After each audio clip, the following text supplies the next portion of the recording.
तरीन खबरों के साथ।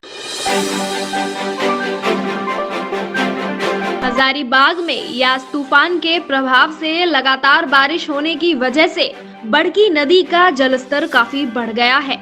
अमूमन मई के महीने में यह नदी लगभग सूख जाती थी, लेकिन पिछले दिनों से हुई बारिश के बाद नदी का जलस्तर काफी बढ़ गया है।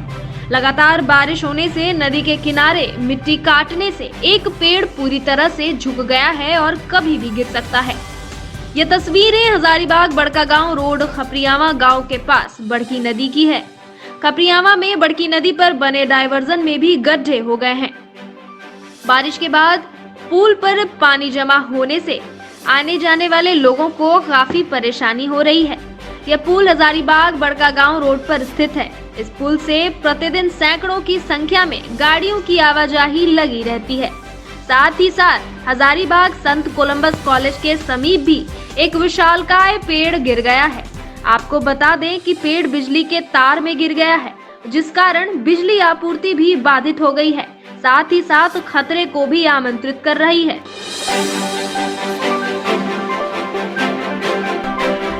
झारखंड के दुमका जिले के जामा थाना क्षेत्र के जरपुरा गांव में उत्पाद विभाग ने बीती रात बड़ी कार्रवाई करते हुए करीब करोड़ रुपए मूल्य की 1500 पेटी अवैध शराब और करीब दर्जनों गैलन स्प्रिट बरामद कर अवैध शराब के कारोबार का पर्दाफाश किया है। पुलिस टीम ने मौके से ही एक व्यक्ति को हिरासत में ले लिया है। मिली जानकारी के अनुसार उत्पाद विभाग की टीम ने बीती रात करीब 2 बजे गुप्त सूचना के आधार पर जामा थाना क्षेत्र के जरपुरा गांव में अवैध बालू व पत्थर कारोबार में संलिप्त बालू माफिया अमर मंडल के ऊंची दीवार से घिरे गोदाम में छापेमारी की। छापेमारी में भारी मात्रा में छिपाकर रखी विदेशी शराब और 1500 पेटी स्प्रिट बरामद किया गया, जिसकी अनुमानित कीमत करीबन 1 करोड़ रुपए आंकी जा रही है।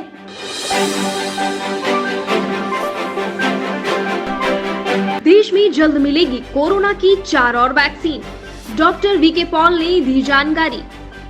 नीति आयोग सदस्य डॉक्टर वीके पॉल ने कहा कि हमें तैयार होना होगा कि हम एक दिन में 1 करोड़ डोज दे पाएं। कुछ ही हफ्तों में यह संभव भी हो जाएगा। हमें इसकी तैयारी करनी है। हम जब इकट्ठे काम कर रहे थे तो हमने 43 लाख डोजेस तैयार करके दिखा दिए। अगले 3 हफ्तों में हमें 73 लाख करके दिखाना चाहिए, और जो इस चीज को अचीव करे हमें वैसी व्यवस्था बनानी चाहिए। यानी कि हमारा गोल यह होना चाहिए कि हर डोज, चाहे वो पहला हो, दूसरा हो या फिर तीसरा डोज हो, भारत के हर नागरिक तक पहुंचे और जल्द से जल्द पहुंचे। उन्होंने यह भी बताया कि देश में 2021 के अंत तक 200 करोड़ डोज का उत्पादन हो चुका होगा। देश में 4 और वैक्सीन उपलब्ध होगी। उन्होंने यह भी बोला कि वैक्सीन उत्पादन की क्षमता लगातार बढ़ाई जा रही है। बिहार के पूर्व उप मुख्यमंत्री और राज्यसभा सदस्य सुशील कुमार मोदी ने केंद्र की एक रिपोर्ट का जिक्र करते हुए झारखंड के मुख्यमंत्री हेमंत सोरेन पर हमला बोला है। उन्होंने बुधवार को ट्वीट कर कहा कि जिस झारखंड के मुख्यमंत्री ने प्रधानमंत्री की वीडियो कॉन्फ्रेंसिंग के बाद अमर्यादित टिप्पणी की थी, आज वहां वैक्सीन की बर्बादी सबसे ज्यादा 37.3% हो रही है। सुशील मोदी ने कहा कि झारखंड में हर तीसरी वैक्सीन किसी के काम आने के बजाय बेकार हो रही है।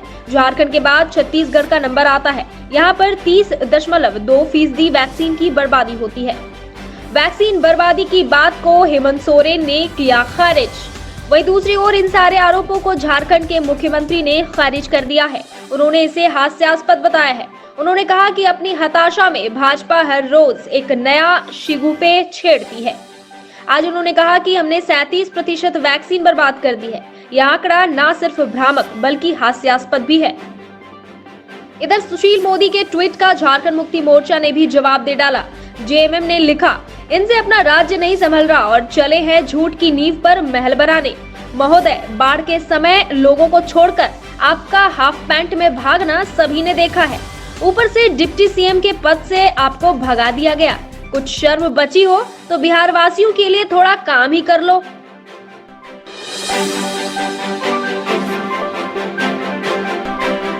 कांग्रेस नेता राहुल गांधी ने कहा, दूसरी लहर के लिए प्रधानमंत्री नरेंद्र मोदी जिम्मेदार।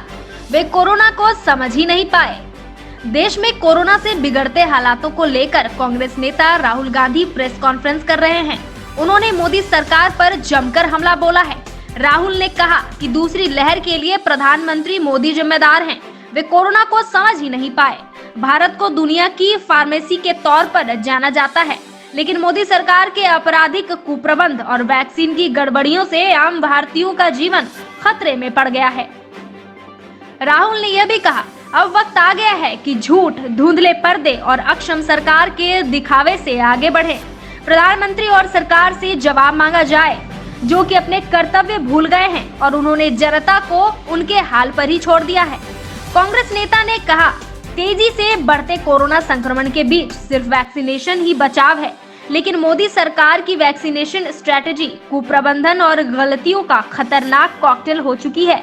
हमारी सरकार ने वैक्सीनेशन की योजना को लेकर अपना कर्तव्य भूल चुकी है। वैक्सीन खरीद को लेकर सरकार बेखबर हो चुकी है। उसने जानबूझकर डिजिटल डिवाइड बनाया ताकि वैक्सीनेशन की धीमी गति हो। एक ही वैक्सीन की अलग अलग कीमत तय करने में सरकार की मिलीभगत थी। वैक्सीनेशन पर राहुल की बड़ी बातें, सरकार की वैक्सीन स्ट्रेटेजी फेल। राहुल ने कहा, कोरोना से निपटने के 4 तरीकों टेस्टिंग, ट्रैकिंग, ट्रीटमेंट और वैक्सीनेशन में से किसी भी सरकार के लिए 70 से 80% लोगों को टीके लगवाना सबसे सही बात होती, लेकिन सरकार यह अनुमान लगाने में ही विफल हो गई। झारखंड टाइम्स के साथ जुड़ने के लिए हमारे फेसबुक पेज झारखंड-टाइम्स.live को लाइक करें। साथ ही साथ हमारे ऐप झारखंड टाइम्स को गूगल प्ले स्टोर से इंस्टॉल करना बिल्कुल न भूलें, क्योंकि हम आपको दिखाते हैं झारखंड की हर वो छोटी बड़ी लेटेस्ट खबरें।